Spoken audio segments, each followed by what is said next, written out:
उत्तर प्रदेश का सियासी पारा अचानक से उस वक्त चढ़ गया जब राजा भैया ने 31 अगस्त से अपने प्रदेश व्यापी दौरे का ऐलान किया। राजा भैया के चुनावी शंखनाद से सभी राजनीतिक दलों में हलचल तेज हो गई। आज जनसत्ता दल लोकतांत्रिक के मुखिया, पूर्व कैबिनेट मंत्री और 28 सालों से कुंडा विधायक राजा भैया ने अपना जनसंपर्क अभियान शुरू किया। आज सुबह से ही बेती राजभवन पर समर्थकों का जमावड़ा लगने लगा। राजभवन से निकलते ही राजा भैया ने सबसे पहले हनुमान मंदिर में आचार्य देवव्रत जी महाराज के सानिध्य में वैदिक मंत्रोच्चार के साथ पूजन अर्चन किया, जिसके बाद राजा भैया ने मीडिया से बातचीत करते हुए कहा कि कोविड-19 के कारण पूरा देश संकट के दौर से गुजर रहा था, जिसके कारण जनसंपर्क अभियान नहीं हो सका। देश ने भारी कीमत चुकाने के बाद कोविड-19 महामारी से लगभग मुक्ति पा ली है।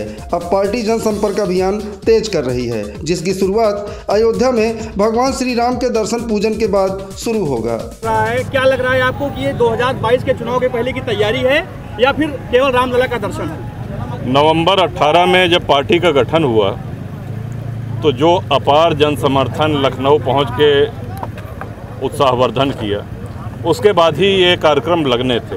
लेकिन दुर्भाग्य से हमारे देश में, प्रदेश में, पूरे विश्व में कोविड महामारी का प्रकोप आया, एक नहीं 2 चरणों में, और पूरे विश्व को इसका खामियाजा भुगतना पड़ा। अब लॉकडाउन खुला है, क्योंकि उस समय न तो सभाएं हो सकती थी, न जनसंपर्क किया जा सकता था, न भेंट मुलाकात हो सकती थी। तो पार्टी की नीतियों, सिद्धांतों को लेकर के हम लोग निकले हैं। अयोध्या में श्री राम लला के दर्शन, उनका आशीर्वाद लेकर के आगे की यात्राएं शुरू की जाएंगी। प्रदेश के हर जनपद में ये कार्यक्रम लगते रहेंगे। महाराज आपकी यात्रा से किसका समीकरण बिगड़ने वाला है? अरे हम क्यों बनावे बिगाड़े थोड़ो निकल रहे, हम चलते ही दर्शन करके आशीर्वाद ले रामलला सरकार के, ओकरे बाद फिर जनसंपर्क करो। कई पुराने साथी आपके साथ आ रहे हैं, सुनने में आ रहा है जो आपके पुराने साथी थे वो भी इस काफिले में आगे आपके साथ रहेंगे, क्या है? आप किसके तरफ इशारा हम वाकई नहीं समझ रहे हैं, लेकिन सबका स्वागत है। हम समझ नहीं रहे हैं आप किसको कह रहे हैं। आपकी इस यात्रा से कहीं न कहीं विपक्षियों की नींद हराम हो गई, नींद उड़ गई है, कई लोग तरह तरह के कमेंट कर रहे हैं, इस पर कुछ कहना है आपका? देखिए, प्रतापगढ़ में जन्म ली हुई ये पार्टी है जनसत्ता, और इस पार्टी का जितना विस्तार होगा, जितना फैलाव होगा, हर एक प्रतापगढ़ के निवासी के लिए ये गर्व और प्रसन्नता की बात है। तो अपने घर में स्नेह मिले, सहयोग मिले, आशीर्वाद मिले, ये तो हमारे लिए सुख की बात है और स्वाभाविक बात है। और यहाँ से ऊर्जा बटोर करके अब हम लोग पूरे प्रदेश में अन्य जनपदों में जा रहे हैं। रामलला के दर्शन करने के बाद किस तरीके से आपकी यात्रा पूरे प्रदेश में चलने वाली है? अलग अलग ज़िलों में, अलग अलग मंडलों में, चरणों में ये लगाई जाएगी। 2022 में कितने सीटों पर आपकी पार्टी चुनाव लड़ेगी, ये भी बताया जाएगा साहब। अयोध्या हमेशा से राजनीतिक अखाड़ा रहा है। इस सवाल पर राजा भैया ने कहा कि वह हमारे लिए राजनीति का अखाड़ा नहीं है, वह हमारे आराध्य भगवान प्रभु श्री राम का प्राकट्य स्थल है। प्रभु श्री राम हमारे आराध्य हैं। हम हर कार्य की शुरुआत उनके आशीर्वाद लेने के बाद ही शुरू करते हैं। शुरुआत प्रभु श्री राम का आशीर्वाद लेकर के कर रहे हैं, तो कहीं न कहीं अयोध्या हमेशा एक राजनीतिक अखाड़ा रहा है। आपके लिए क्या रहा अयोध्या?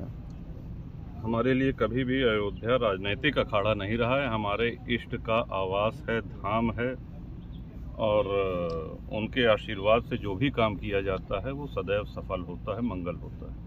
धन्यवाद। इसके बाद राजा भैया ने भारी भरकम काफिले के साथ बेती राजभवन से अयोध्या के लिए प्रस्थान किया, जहां रामलला के दर्शन पूजन के बाद वो प्रदेश व्यापी जनसंपर्क अभियान शुरू करेंगे। राजा भैया राजभवन से रवाना होने के पहले संत समाज से भी मुलाकात किए। इस दौरान संत समाज ने उन्हें विजय श्री का आशीर्वाद दिया। बेती राजभवन से अयोध्या तक के सफर में रास्ते भर हर चौराहे और तिराहे पर राजा भैया का भव्य स्वागत किया गया।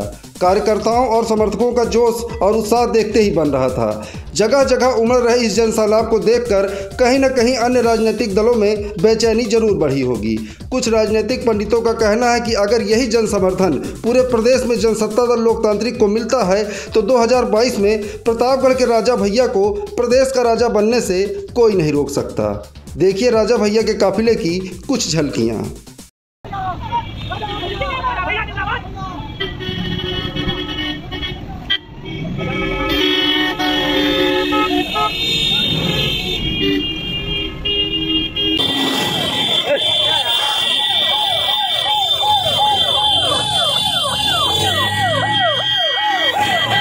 जय